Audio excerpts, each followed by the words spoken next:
friend of mine was a really good basketball player in high school.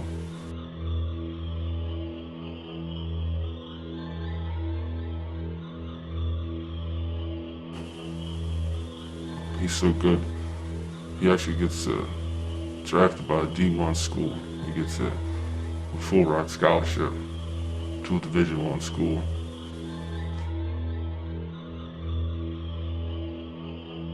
While he's away at school, he sometimes would invite some of us from the neighborhood up to the college. Go up there for parties and stuff like that.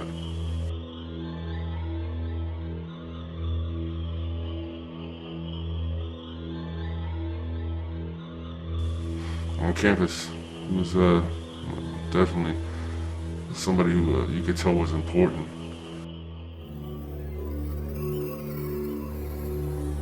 He was able to kind of bend the rules and do what he wanted to do.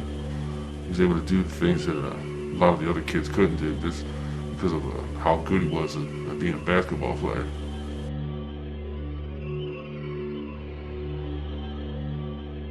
I can remember him telling me stories about some of the crazy shit he had gotten into. Some of the things he did actually got him in a little bit of trouble, more than he kind of bargained for. He told me a story about one time how he kind of got in trouble and ended up in the dean's office for some things he had done.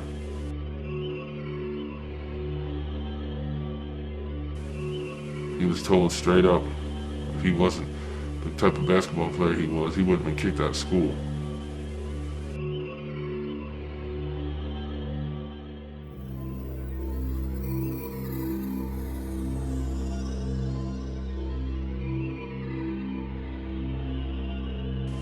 He had a tendency to break a lot of rules, but he was breaking so many records on the court, they kind of overlooked that.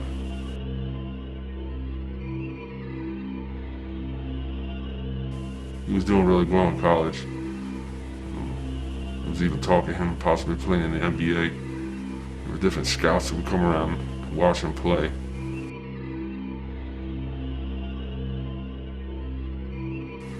I can remember him talking to me about all the things he would do with the money if he had got drafted into the NBA. All the things that he wanted to do to kind of give back and take care of the people that took care of him when he was coming up.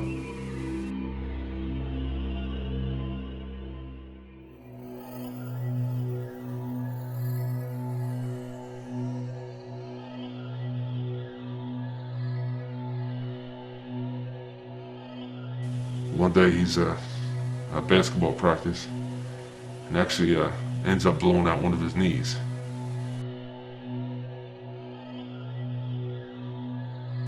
And that right there was the beginning of the end.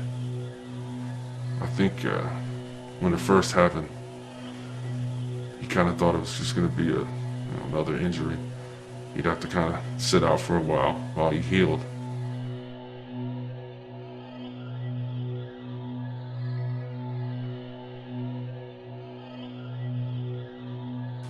But this injury actually ended up being what ended his whole basketball career.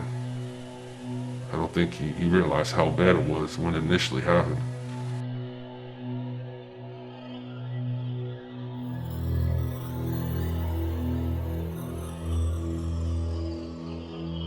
That's when things started going from bad to worse.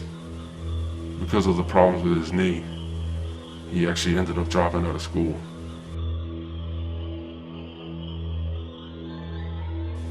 I tried to talk sense into him.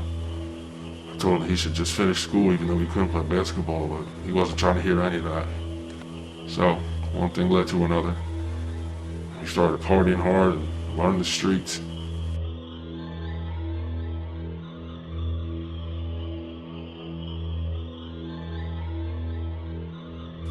So many times, I would try to talk some sense into him, try to tell him that he needed to slow down and get his life in order.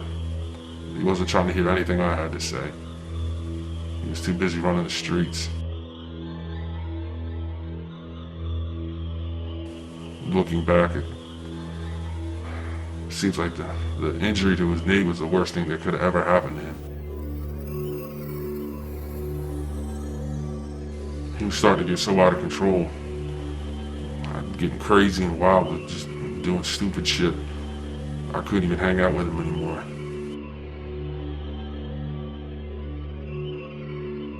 He would call me up all the time, trying to get me to come out with him. He was wanting me to come out and hang out and party with him. I don't know if it was because maybe I was kind of like his voice of reason. Maybe he wanted me to kind of hang around to kind of try to keep him in line a little bit, whatever I could.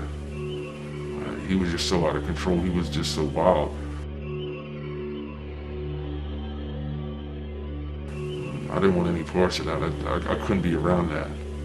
But he would still call, even though every time he called, I'd tell him no. He would always call and always want me to come out with him.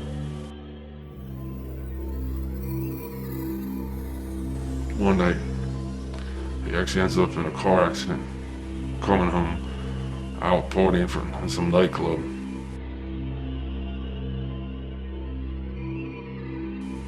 I was hoping that maybe being in the accident, going through that, would help to kind of steer him in the right direction. I thought maybe that, that kind of knocked some sense into him. I mean, he did get banged up a little bit in that accident.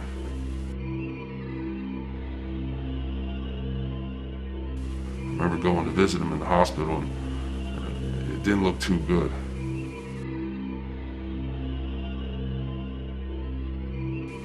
I thought, maybe this is it. This is going to be what it is to turn his life around. That was the farthest thing from the truth.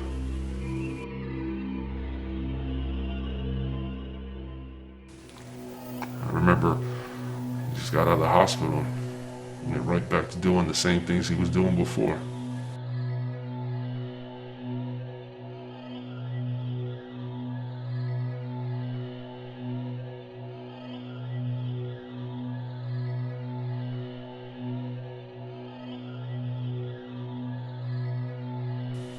After the accident, when he had gotten out of the hospital, it seems like little by little, he started getting worse and worse.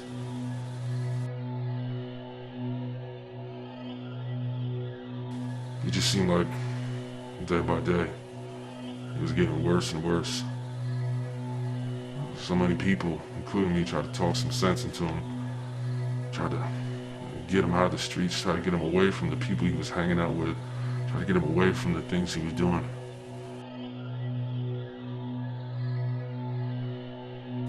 He didn't want to hear anything we had to say, anything positive or anything that wasn't related to him running the streets and raising hell. He didn't want to have anything to do with it. It's like he was destined to just completely destroy his life any way he could. One day, I actually bumped into his mom at the grocery store. She was telling me about all the craziness and things he had been involved in, and how she was trying to get him to kind of get his life together. I told her that me and so many other people were trying to talk sense into him. We're trying to kind of, pull him in a different direction, but he didn't want to have anything to do with that. He didn't want to listen to us, and didn't want to listen to his mom. I kind of felt bad for her. I can remember how proud she was when he went off to college.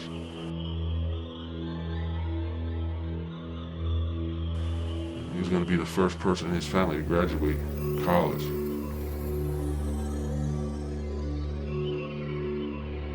I can just remember seeing the look of pain and the look of sadness in her eyes. It was definitely heartbreaking. She, like I said, she was very proud of him when he went off to college, and he just completely did a complete 180 and started moving in a whole other direction. I don't know what it was. There was something about running the streets just always lured him. It was always being pulled into that.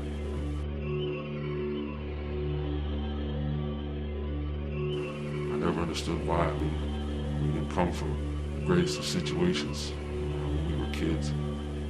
Well, I thought that he was definitely going to take his talent and be able to get a college education and move forward and do positive things in his life.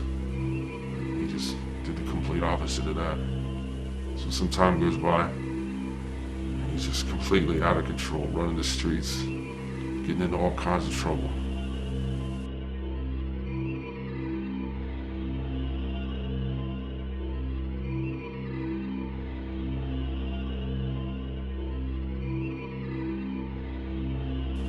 One night, he goes out to a club, ends up getting into a fight with some dude. The fight spills outside.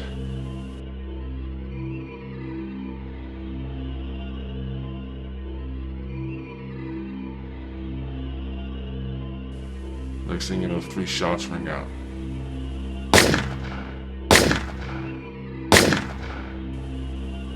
My friend gets hit 3 times.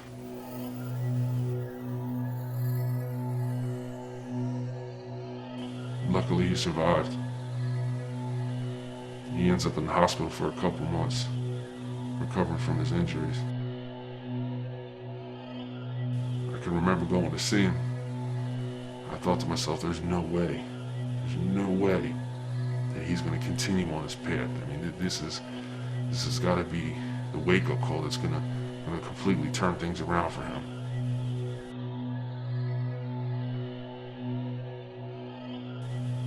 But I was completely wrong.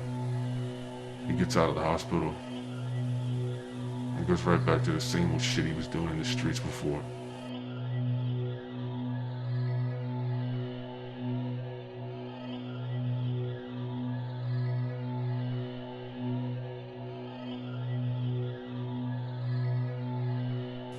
After he gets out of the hospital after being shot, a couple of months go by and he's able to leave the hospital. I hadn't seen him in a couple of weeks. I bumped into him in the old neighborhood. So we're talking for a little bit. He's telling me about how he's trying to plot on this dude who he knew shot him 3 times.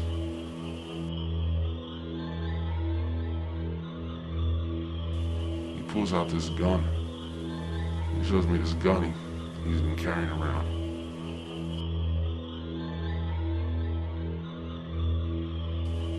Now you have to understand, my friend was never the type to carry a gun around. He was also never the type to hang around places where you could get shot either.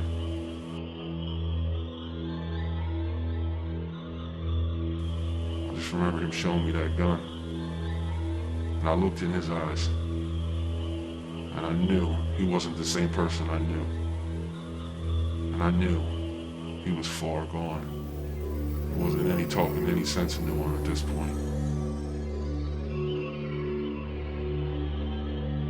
I can remember him telling me he was out looking for the dude who shot him.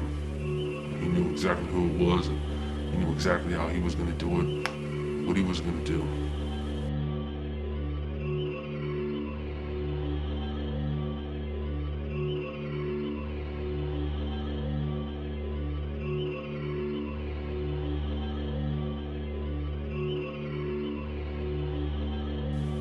Looking back on that day he showed me that gun and told me what he wanted to do with that gun.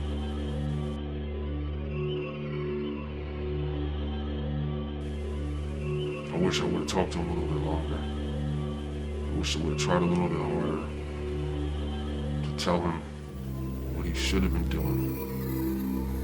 I wish I could have just said something that would have made something click in his head.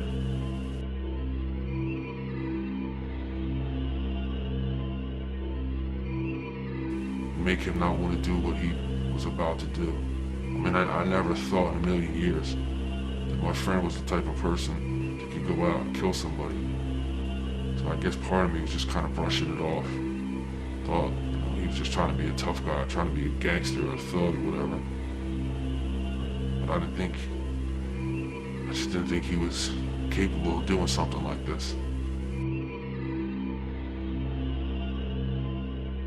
About a week after I talked to my friend, the day he showed me the gun, I get word that he gets arrested and charged with the murder of the guy who shot him.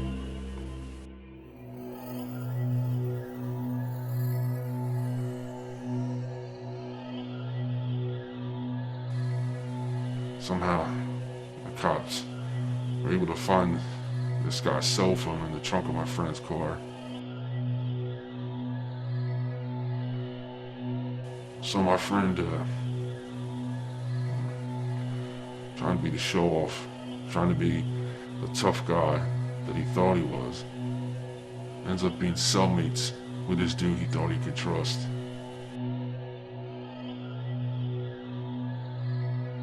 Now at this point, the cops can't find the body of this guy who supposedly shot my friend. All they have is this guy's cell phone in the trunk of my friend's car.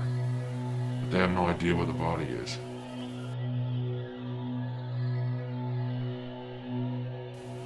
My friend starts talking to his cellmate, goes into detail how he plotted on this dude, how he found out where he stayed, followed him around, and killed this guy. Tells his cellmate all the fine details about how he killed him and what he did with the body, thinking he can trust this guy.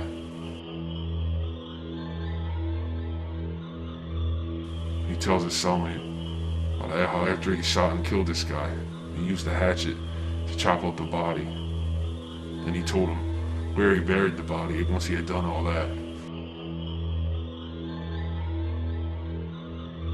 So this guy that is cellmates with my friend decides to turn into a snitch. He had his own case that he was trying to get the charges dropped on.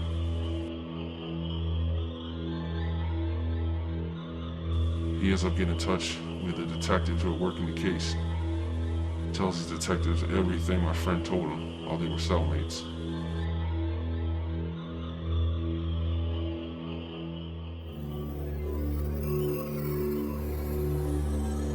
My friend was too busy bragging, trying to be a tough guy, a gangster, and a thug, and show off. Not thinking that this guy is going to turn on him. Thinking that this guy is somebody he can trust just because he knows him from the streets. This guy goes to these detectives and tells them everything my friend tells him. When the case goes to trial, my friend's cellmate testifies against him.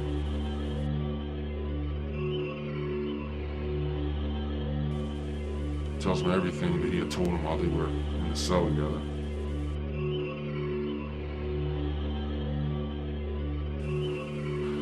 Cops ended up finding the body. They had everything they needed to convict my friend of what he had done. My friend ends up getting convicted of the murder charge. He gets life in prison.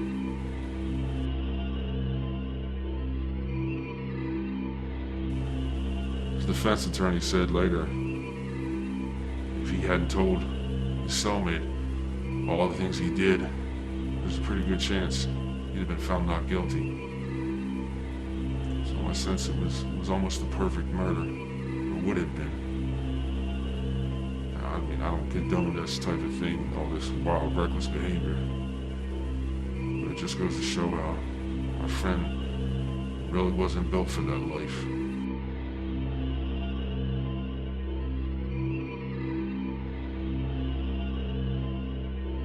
So now my friend sits in a prison cell and will sit there for the rest of his life.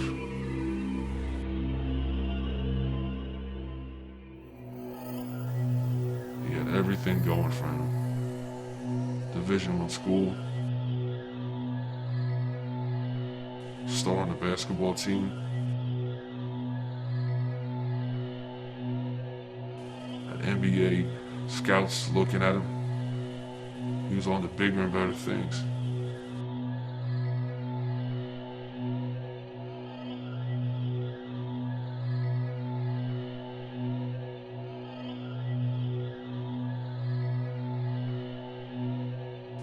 For some reason, the streets kept pulling him in.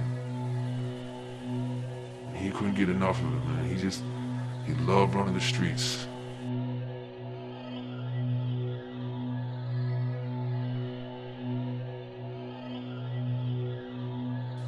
So many people tried to talk to him. His friends, people he was close to, his mother. So many times I tried to talk to him. He didn't want to hear anything we had to say. The streets got to him. And they just had him by the throat.